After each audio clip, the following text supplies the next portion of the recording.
అఖిలభువనదీపం భక్తచిత్తాబ్జసూర్యం సురగుణమునిస్సేవ్యం తత్వమస్సాదిలక్ష్యం హరిహరసుతమీశం తారకబ్రహ్మరూపం శబరిగిరినివాసం భావయే భూతనాదం. స్వామియే శరణమయ్యప్ప. ప్రియమైన ఆత్మబంధువులారా, ఆశితుల వారి సౌజన్యంతో మనం ఈ కార్యక్రమాన్ని ప్రారంభించుకున్నాం. ఈ ప్రారంభించుకున్నటువంటి ఈ యొక్క కార్యక్రమం ఇది చాలా కష్టమైనటువంటిది అనేటువంటి విషయం గ్రహించవలసినటువంటిది. ఇది కథలు చెప్తూ కాలక్షేపణ చేసేటువంటిది కాదు. లేకపోతే ఈ పని చేస్తే మోక్షం వస్తుంది, లేకపోతే ఈ పని చేస్తే పుణ్యం వస్తుంది అని ఇలాగా ఆ పనుల గురించి చెప్పుకుంటూ, లేకపోతే ఈ యాత్రలు చేస్తే పుణ్యం వచ్చేస్తుంది, ఈ గుడికి వెళ్తే పుణ్యం వచ్చేస్తుంది అని ఇలా చెప్పేటువంటి విషయం కాదు. ఇది ఉపనిషత్తుల్లో ఉన్నటువంటి జ్ఞానాన్ని తీసుకుని ఈ యొక్క వేదసారాన్ని ఇక్కడ చెప్పటం జరుగుతుంది. ఈ యొక్క జ్ఞానం సంపాదించటము అనేటువంటిది ఏంటంటే, విద్య లేనివాడు వింత పశువు అని చెప్పేసి అన్నట్టుగా, విద్య అంటే ఆ ప్రహ్లాదుడు చెప్పినట్టుగా ప్రహ్లాద చరిత్రలో అందుకే చాలా చక్కగా చెప్పడం జరిగింది. చదువది ఎంత కలిగినా అన్నట్టుగాను చదువు వేరు, విద్య వేరు. విద్య జ్ఞానాన్ని ఇస్తుంది, చదువు జ్ఞానాన్ని ఇవ్వదు. చదువు మూర్ఖత్వాన్ని మాత్రమే ఇస్తుంది, మూర్ఖపు లక్షణాలను మాత్రమే చదువు అనేటువంటిది ఇస్తుంది. విద్య అనేటువంటిది వివేకంతో కూడినటువంటి దాన్ని, నేర్చుకునేటువంటి దాన్ని విద్య అని చెప్పేసని ఈ యొక్క గురుకులాల్లో ఈ గురువులు చెప్పేటువంటి విషయము.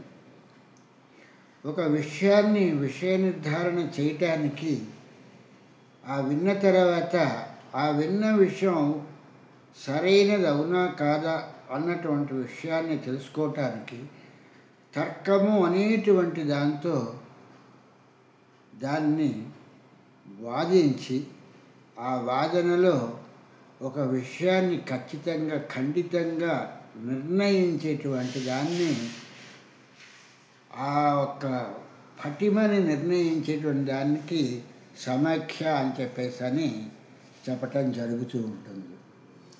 కనుక ఇటువంటి విషయాలన్నింటినీ కూలంకషంగా తీసుకుని మాట్లాడితే, ఇది ఉదాహరణ చెప్పాలంటే ఇది పొడి పొడిగా ఉండేటువంటిది ఈ యొక్క ఉపనిషత్తుల సారాంశము. కనుక అందుకని వీటిని ఒక క్రోడీకరిస్తూ ఒక విషయంతో జతపరుస్తూ చెబితే అప్పుడు దానికి మనం దాన్ని అర్థం చేసుకోవటానికి అవగాహన కుదురుతుంది. అలా కాకుండా మామూలుగా ఈ యొక్క కథలలో ఈ యొక్క విషయాలను జోడించి ఈ యొక్క పురాణాలు అనేటువంటివి ఈ యొక్క ఉపనిషత్తులలో ఉన్నటువంటి విషయాలని ఆ ఒక కథాగమనంలో ఉంచి చెప్పటం జరిగింది.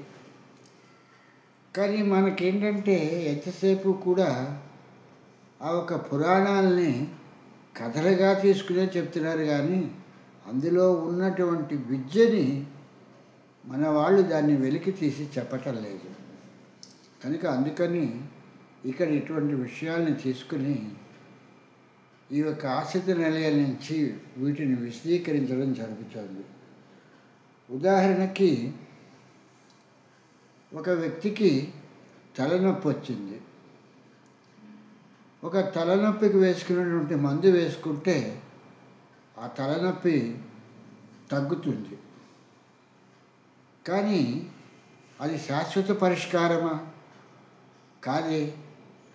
ఎందుకుని అని అంటే, తలనొప్పిగా ఉన్నది అనుకుని చెప్పేసని ఒక మెడికల్ షాప్కి వెళ్ళి అడిగినా ఆ మెడికల్ షాప్ అతను మనకి ఈ యొక్క మాత్ర ఇవ్వటం జరుగుతుంది, ఈ మందు. దీన్ని వేసుకుంటే మనకి తగ్గిపోతుంది. అది ఎంతసేపు శాశ్వతమా అంటే కాదు, కొంతసేపు మాత్రమే ఉపశమనాన్ని ఇస్తుంది.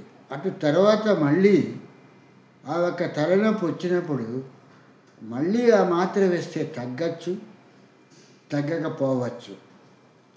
దాంతో మనం ఏం చేస్తాము, ఆ ఒక వైద్యుడిని ఆశ్రయించి తనకి తలనొప్పి వచ్చినప్పుడు ఏ మందు వాడటం మూలంగా కొంతసేపు ఉపశమనం కలిగింది అనేటువంటి విషయాన్ని ఆ వైద్యుడికి చెప్పి, ఆ వైద్యుడి ద్వారా ఆ ఒక్క తలనొప్పికి పూర్తి శాశ్వత ఉపశమనం కలిగేటట్టుగా, అంటే తలనొప్పి రాకుండా ఉండేటట్టుగా చూసుకోవటానికి ప్రయత్నం చేస్తాను తప్పితే, ఎప్పటికప్పుడు మాత్రలు వేసుకుంటూ మందులు మింగుతూ ఆ ఒక తలనొప్పిని మనం తాత్కాలికంగా మానుకునేటువంటి పరిస్థితి మానుకుని మన ఆరోగ్యాన్ని కాపాడుకుంటాము.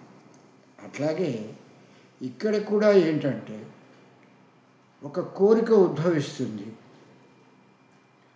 ఆ కోరిక ఉద్భవించిన తర్వాత ఆ కోరికని తీర్చుకోవటానికి ఏదో ఒక గుడికో, లేకపోతే ఒక ప్రదేశానికో, ఒక చెట్టుకో, ఒక పుట్టకో అన్నట్టుగా నాకు ఈ కోరిక తీరితే నేను ఈ గుడి చుట్టూతా కానీ, ఈ పుట్ట చుట్టూతా కానీ, ఈ చెట్టు అంటే ఈ చెట్టు యొక్క చుట్టూతా కానీ నేను ప్రదక్షిణాలు చేస్తాను, 108 ప్రదక్షిణాలు చేస్తాను అని చెప్పేసి అనుకుంటే ఆ కోరిక తీరుతుంది. తీరదని కాదు, తీరుతుంది. ఇలాగా కోరికలు కలిగినంతసేపు కూడా ఈ ఒక్క పుట్ట చుట్టూతా, చెట్టు చుట్టూతా, గుడి చుట్టూతా ప్రదక్షిణాలు చేస్తూ ఉంటే ఎప్పటికీ శాశ్వత పరిష్కారమైనటువంటి మార్గం దొరుకుతుంది.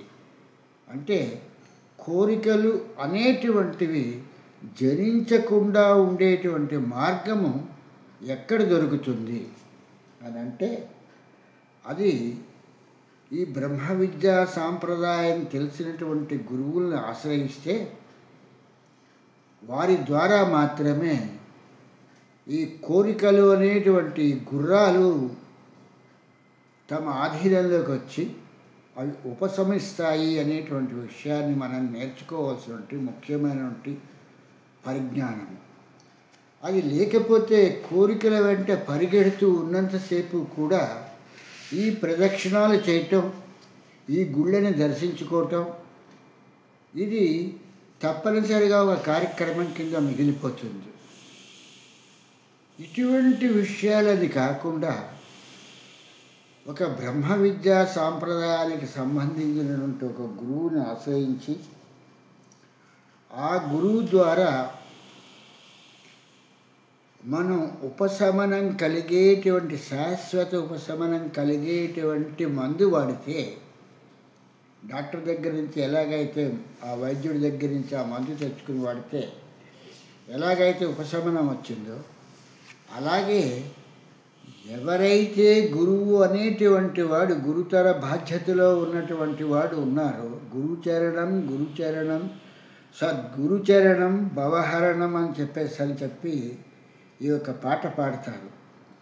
ఎవరైతే గురువు అనేటువంటి వారు ఉన్నారో ఆ గురువు అనేటువంటి వాడు బాధ గురువు కాకూడదు, మనం బాధించేవాడు కాకూడదు. మనకి బోధించి మనకి చక్కని మార్గాన్ని చూపించేటువంటి వాడుగా ఉండాలి తప్పితే, నాకు ఇవి పట్టుకురా అవి పట్టుకురా అని చెప్పేటువంటి వాళ్ళుగా ఈ ఒక గురువులు ఉండకూడదు అనేటువంటి విషయాన్ని నేర్చుకోవాల్సిన విషయం. ఉదాహరణ చెప్పాల్సి వస్తే, రామకృష్ణ పరమహంస గారిని వివేకానందుల వారు, అంటే నరేంద్రుడిగా ఉంటున్నప్పుడు వివేకానందుడు రామకృష్ణ పరమహంస గారి దగ్గరికి రావటం జరిగింది. ఆ వచ్చినప్పుడు ఈ నరేంద్రుడిగా పేరుగాంచినటువంటి ఈ యొక్క వివేకానందుల వారు రామకృష్ణ పరమహంస గారికి ఒక విషయాన్ని చెప్పడం జరిగింది. స్వామి, నేను ఇంతవరకు కూడా చాలామందిని కలుసుకోవటం జరిగింది. వాళ్ళందరినీ కూడా ఒక ప్రశ్న వేయటం కూడా జరిగింది. మీరు భగవంతుణ్ణి చూసారా అనేటువంటి విషయాన్ని నేను కలుసుకున్న ప్రతి వాళ్ళని కూడా అడగటం జరిగింది. వాళ్ళు చెప్పినటువంటి సమాధానాలు నా మనసుకి నచ్చక నేను వాళ్ళని వదిలేసి నేను మీ దగ్గరికి వచ్చాను. అందరూ మీ గురించి చెప్తూ ఉండగా విని మీ దగ్గరికి వచ్చాను. కనుక ఇక్కడ నాకు ఒక సందేహం ఉంది. ఏమిటా సందేహము అని అంటే, మీరు భగవంతుని చూసారా అని వాళ్ళనల్లా అడిగాను. మిమ్మల్ని కూడా ఇదే ప్రశ్న అడుగుతున్నాను అని చెప్పేసని ఈ రామకృష్ణ పరమహంస గారిని ఈ వివేకానందుడు అడిగేటప్పటికి రామకృష్ణ పరమహంస గారు ఏం చెప్పారంటే, ఆ గోడని నిన్ను ఎలా చూస్తున్నానో అట్లాగే భగవంతుణ్ణి కూడా నేను అలాగే చూస్తున్నాను అనేటువంటి విషయం రామకృష్ణ పరమహంస గారు వివేకానందుడికి చాలా చక్కగా చెప్పటం జరిగింది. అంటే నిన్ను ఎలా చూస్తున్నానో ఆ కనిపించని కదలని జడ పదార్థమైనటువంటి ఆ గోడ కూడా నేను అలాగే చూస్తున్నాను. నువ్వు కదలచ్చు, నీకు లోపల జీవుడో ప్రాణమో ఉండి నువ్వు కదులుతున్నావు. నీ కదలికల కన్నా కూడా అది లేనటువంటి ఆ ఒక్క గోడ, స్థిరంగా ఉండేటువంటి గోడ రోజు నేను ఎలాగైతే చూస్తున్నాను, నిన్ను కూడా అంత నిశ్చలమైనటువంటి స్థితిలో చూస్తున్నాను. అంటే నీలో ఉన్నటువంటి జీవుడు కదలటలేదు. నువ్వు కదలచ్చేమో కానీ జీవుడు కదలటలేదు. నేను నిన్ను అంత చక్కగా చూడటం జరుగుతోంది అనేటువంటి విషయాన్ని రామకృష్ణ పరమహంస గారు చెప్పటం జరిగింది. ఇటువంటి విషయాన్ని విన్నటువంటి వివేకానందుల వారు ఈయన నిజంగానే భగవంతుడు అనేటువంటి వాళ్ళని దర్శించారు, చూశారు అనేటువంటి విషయాన్ని రూఢీ చేసుకోవడానికి అవుతుంది. ఎందుకని అని అంటే, కదలనటువంటి గోడని, ఒక చలనమైనటువంటి ఒక మనిషిని తీసుకుని రెండింటినీ పోలుస్తూ ఆ కదలని గోడని ఎంత స్థిరత్వంగా చూస్తున్నానో, కదిలేటువంటి నీలో చంచల స్వభావం కలిగినటువంటి నిన్ను కూడా నేను అదే స్థితిలో చూస్తున్నాను అనేటువంటి విషయాన్ని ఈ యొక్క వివేకానందుడికి రామకృష్ణ పరమహంస గారు చెప్పటం జరిగింది. కనుక స్థిరమైనటువంటి వస్తువుని స్థిరైరంగై అని చెప్పేసి అన్నట్టుగాను ఆ స్థిరంగా చూడటము అనేటువంటి విషయము అంత తేలికైనటువంటి విషయం కాదు. ఆ స్థిరముగా ఉండేటువంటిది అనేటువంటిది ఈ యొక్క మనస్సు చాంచల్యం చెందుతూ ఉన్నప్పుడు ఈ మనస్సుకి అది స్థిరంగా ఎప్పుడూ కూడా గోచరం కాదు అనేటువంటి విషయం వివేకానందుల వారు గ్రహించి, ఈయన మనస్సుని స్థిరంగా ఉంచగలిగారు, ఈయన చంచల్య స్వభావంలో లేరు అనేటువంటి విషయాన్ని వివేకానందుడు గ్రహించి, అక్కడి నుంచి కూడా వివేకానందుల వారు రామకృష్ణ పరమహంసకి ఆయన శిష్యుడిగా ఆయన దగ్గర చేరటం జరిగింది. అట్లాగే ఏదైనా ఒక దాన్ని తీసుకున్నప్పుడు అది మనకి స్థిరంగా మనం చూడగలిగేటువంటి పరిస్థితిలో ఉంటే మన మాటని ఎదురుకుండా ఉండేటువంటి వాడు వినటం తటస్థిస్తుంది. మనకి దాన్ని చూడకుండా ఏవో గ్రంథాలు చదివేసి ఆ గ్రంథ పఠనం మూలంగా మనం ఏదో ఇంతింత వీపూదులు పెండికట్లు పెట్టేసుకుని మనమేదో చాలా భక్తిపరాయణులుగా ఎదురుకుండా ఉన్నవాడికి కనిపిస్తూ నేనేదో జ్ఞానాన్ని పొందేశాను, నాకేదో మోక్షం వచ్చేస్తుంది అని చెప్పేసి అనుకుని ప్రారంభిస్తే ఈ కపటమైనటువంటి నటనని చూసినటువంటి ఆ ఒక్క వ్యక్తి ఇతన్ని ఎట్టి పరిస్థితిలో కూడా నమ్మడు.